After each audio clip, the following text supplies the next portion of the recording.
So, why has the percent of homeowners selling without an agent reached an all time low? We're going to talk about that today. My name is Alan Richard. I'm the managing broker, Max One Realtor and Realtor Partners. And that's going to be our topic for today. So, there's a recent study out by Redfin, and they talked about the fact that the percentage of homeowners selling without an agent really has reached its lowest point.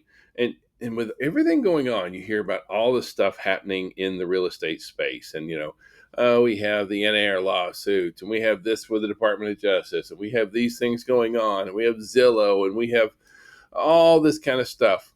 Still, the need for an agent is greater than it's ever been.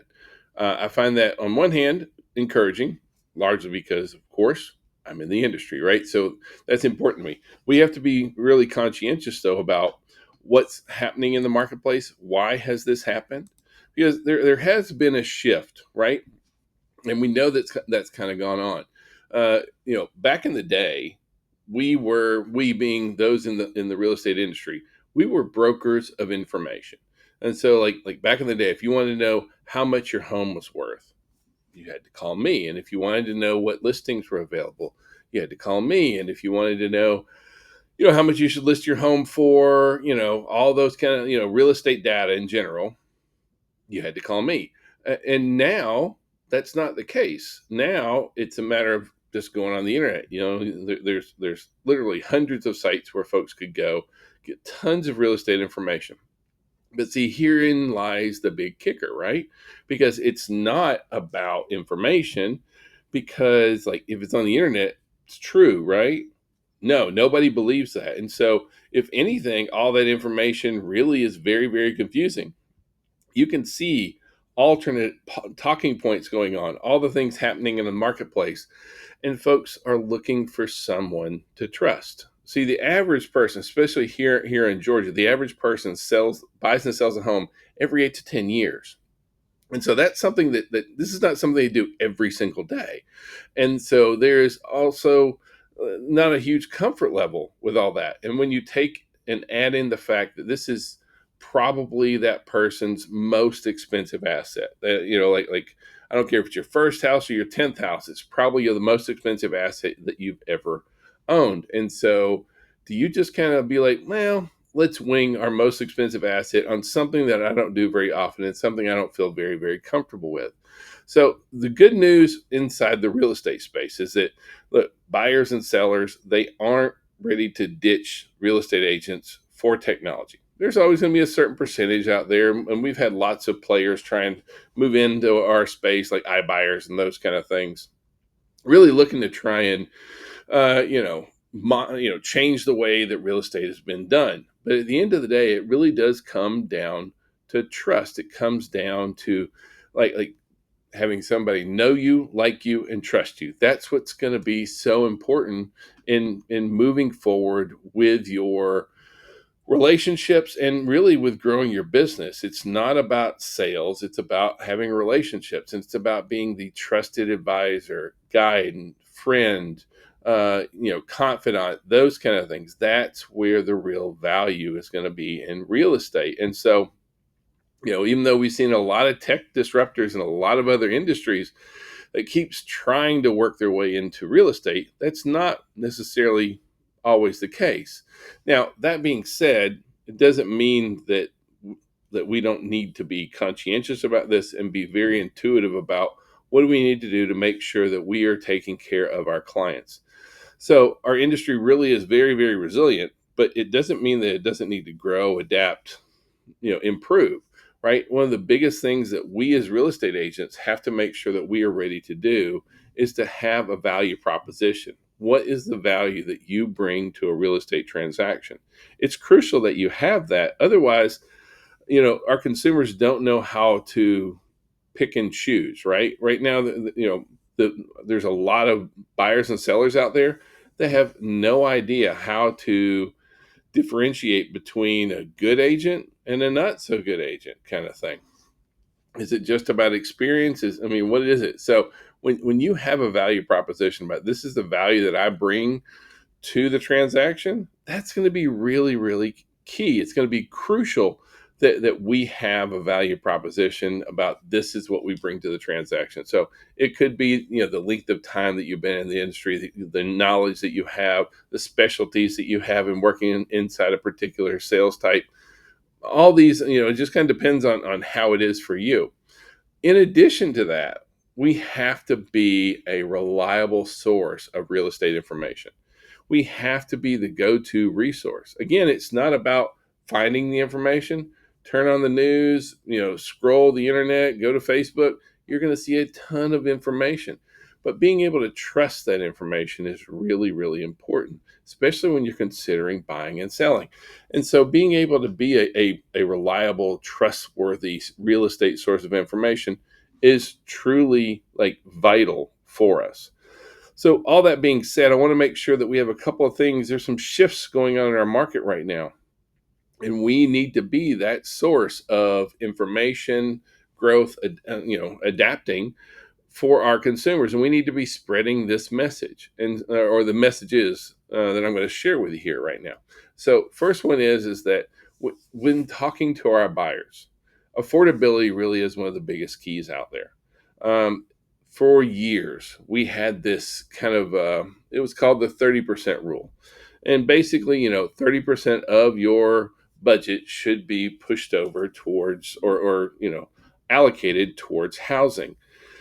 That's not reality right now. Unfortunately, I'd like that it was, but right now we've seen where property values have exceeded wages. And so if you look nationwide, just if you just took the entire nation and put it together, what is nationwide? What are folks spending on housing? And so across the U.S., it's 44.6% of the average person's income is going towards housing. I mean, that's getting really close to 50% there. Now, Georgia is not quite as bad. Don't get me wrong, it's still not great.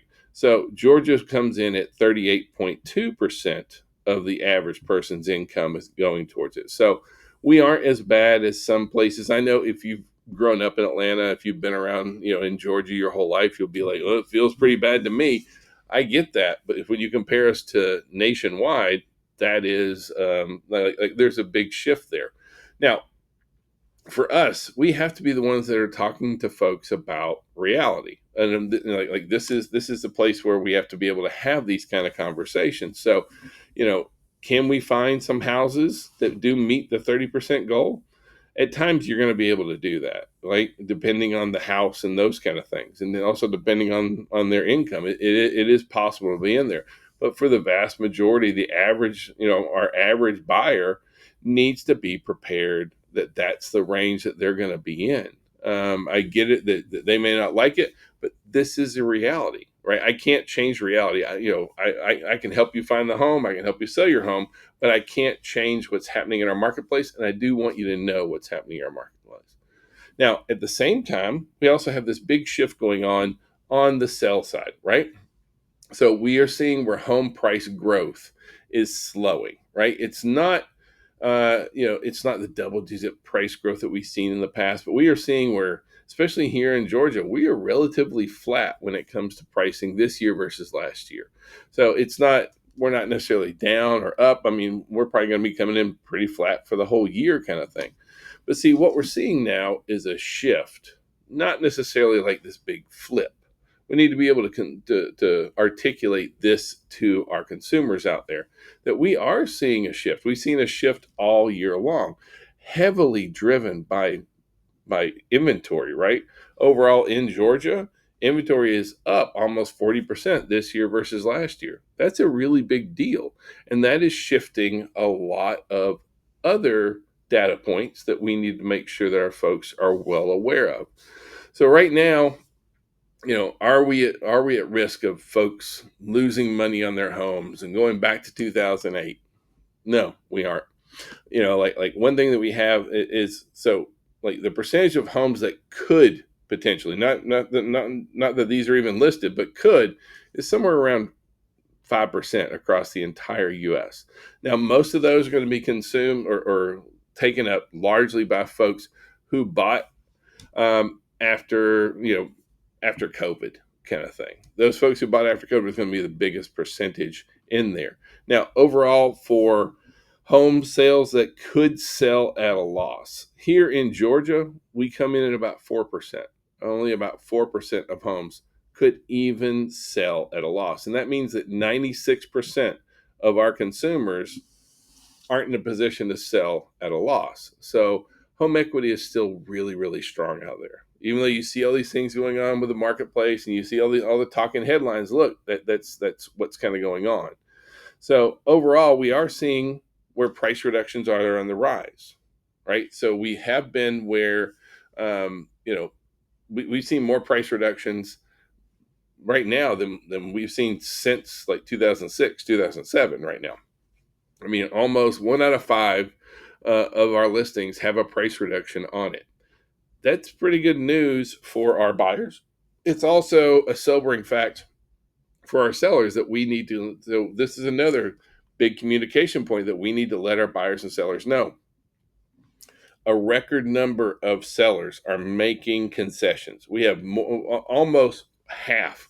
We're at 44.4% of sellers are making concessions. So we have more price reductions. We have more concessions going on.